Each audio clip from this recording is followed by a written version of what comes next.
PUC ವಿದ್ಯಾರ್ಥಿಗಳಿಗೆ ಉದ್ಯೋಗ ಬಂಧು ಯೂಟ್ಯೂಬ್ ಚಾನಲ್ಗೆ ಸ್ವಾಗತ.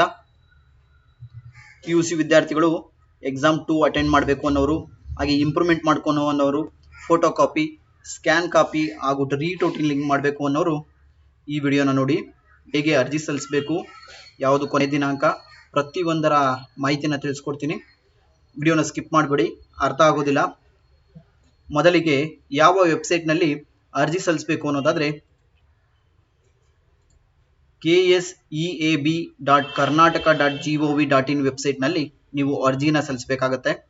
ಇಲ್ಲಿ ನಿಮಗೆ ಕಾಣಿಸ್ತಿರ್ಬೋದು PUC ವಿದ್ಯಾರ್ಥಿಗಳ ಅಂಕಣ ಅಂತ ಇದೆಯಲ್ಲ, ಇದ್ರ ಮೇಲೆ ನೀವು ಕ್ಲಿಕ್ ಮಾಡಬೇಕು. ಆಗ ಈ ರೀತಿಯಾದ ಪೇಜ್ ಓಪನ್ ಆಗುತ್ತೆ.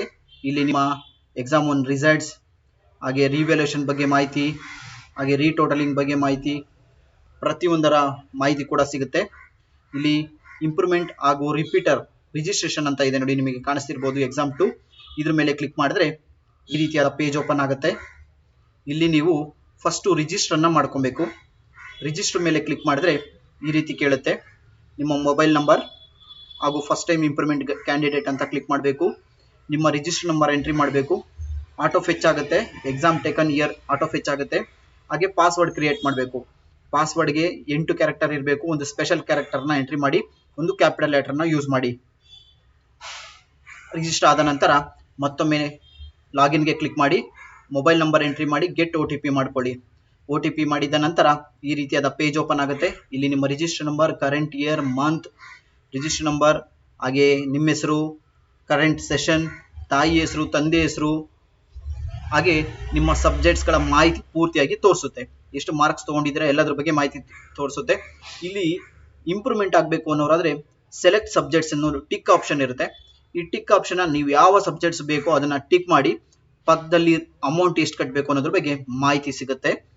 ಕೆಳಗಡೆ ಮತ್ತೊಮ್ಮೆ ಮೊಬೈಲ್ ನಂಬರ್ ಎಂಟ್ರಿ ಮಾಡಿ, ನಿಮ್ಮ ಇಮೇಲ್ ID ಹಾಕಿ, ಫೀಸ್ ಶೋ ಆಗುತ್ತೆ. ಹಾಗೆ ಮಾರ್ಕ್ಸ್ ಕಾರ್ಡ್ ಫೀಸ್ ಶೋ ಆಗುತ್ತೆ.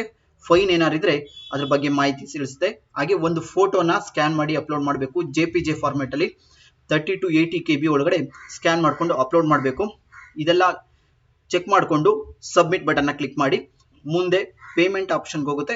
ಪೇಮೆಂಟ್ ಆನ್ಲೈನ್ ಮುಖಾಂತರ ಅಥವಾ ಬೆಂಗಳೂರಿನಲ್ಲಿ ಪೇಮೆಂಟ್ ಅನ್ನ ಮಾಡಬಹುದಾಗಿರ್ತದೆ.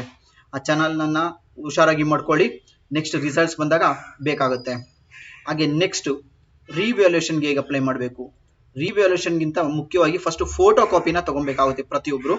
ಸೇಮ್ ವೆಬ್ಸೈಟು ನಾನು ತಿಳಿಸಿದಾಗೆ KCB ವೆಬ್ಸೈಟ್ ಓಪನ್ ಮಾಡಿ, ಅಲ್ಲಿ ಲಿಂಕ್ ಇರುತ್ತೆ. ಲಿಂಕ್ ಮೇಲೆ ಕ್ಲಿಕ್ ಮಾಡಿ ರಿವ್ಯಾಲ್ಯೂಯೇಷನ್ ಅಥವಾ ರೀಟೋಟಲಿಂಗ್ ಅಥವಾ ಫೋಟೋ ಕಾಪಿಗೆ. ರಿವ್ಯಾಲ್ಯೂಯೇಷನ್ ಅಥವಾ ಫೋಟೋ ಕಾಪಿಗೆ ದಿನಾಂಕಗಳ ಬಗ್ಗೆ ಮಾಹಿತಿನ ತಿಳಿಸ್ಕೊಡ್ತೀನಿ. ಮೊದಲಿಗೆ 10/4/2024 ಪ್ರಾರಂಭವಾಗುತ್ತೆ. ಫೋಟೋ ಕಾಪಿಗೆ ಅಪ್ಲಿಕೇಶನ್ ಸ್ಟಾರ್ಟ್ ಆಗುತ್ತೆ. ಕೊನೆಯ ದಿನಾಂಕ 15/4/2026. ಪೇಮೆಂಟ್ ಕೂಡ ಅವತ್ತೇ ಮುಗಿಸ್ಬೇಕು.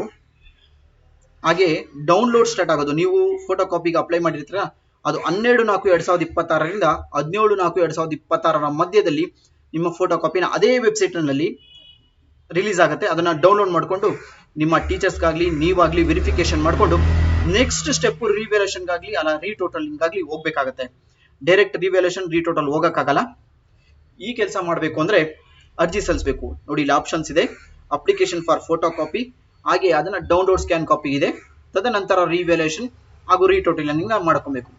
ಇದಕ್ಕೆ ಹೇಗೆ ಅರ್ಜಿ ಸಲ್ಲಿಸಬೇಕು ಅನ್ನೋದಾದ್ರೆ ಅದ್ರ ಬಗ್ಗೆ ಮಾಹಿತಿ ತಿಳಿಸ್ಕೊಡ್ತೀನಿ. ಈ ರೀತಿಯಾದ ಪೇಜ್ ಓಪನ್ ಆಗುತ್ತೆ. ಮೊದಲಿಗೆ ನಿಮ್ಮ ರಿಜಿಸ್ಟರ್ ನಂಬರ್ ಎಂಟ್ರಿ ಮಾಡಬೇಕು. ರಿಜಿಸ್ಟರ್ ನಂಬರ್ ಎಂಟ್ರಿ ಮಾಡಿದ ತಕ್ಷಣ ನಿಮ್ಮ ಪೂರ್ತಿ ಡೀಟೇಲ್ಸ್, ಎಷ್ಟು ಮಾರ್ಕ್ಸ್ ತಗೊಂಡಿದ್ದೀರಾ ಎಲ್ಲದರ ಬಗ್ಗೆ ಮಾಹಿತಿ ತಿಳಿಸುತ್ತೆ. ಓಕೆನಾ ಕನ್ಫರ್ಮ್ ಮಾಡಿಕೊಂಡು ಇಲ್ಲಿ ಎಸ್ ಆರ್ ನೋ ಆಪ್ಷನ್ ಇದೆ ನೋಡಿ. ಯಾವ ಸಬ್ಜೆಕ್ಟ್ಸ್ ನೀವು ರಿವ್ಯಾಲ್ಯೂಯೇಷನ್ ಅಥವಾ ಫೋಟೋ ಕಾಪಿಗೆ ಹೋಗ್ಬೇಕು ಅನ್ಕೊಂಡಿದ್ದೀರೋ ಅದನ್ನು ಎಸ್ ಅಂತ ಕ್ಲಿಕ್ ಮಾಡಿ.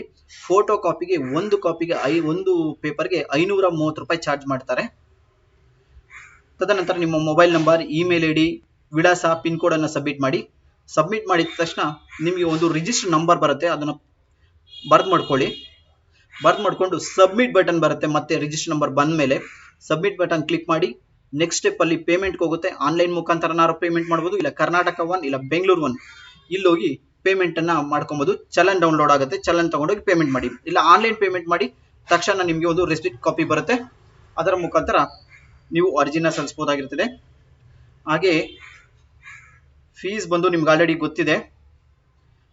ಫೋಟೋ ಕಾಪಿಗೆ ಬಂದು 530, ರಿವ್ಯಾಲ್ಯೂಷನ್ಗೆ 1670. ಮರು ಎಣಿಕೆಗೆ ಯಾವುದೇ ಶುಲ್ಕ ಇರೋದಿಲ್ಲ.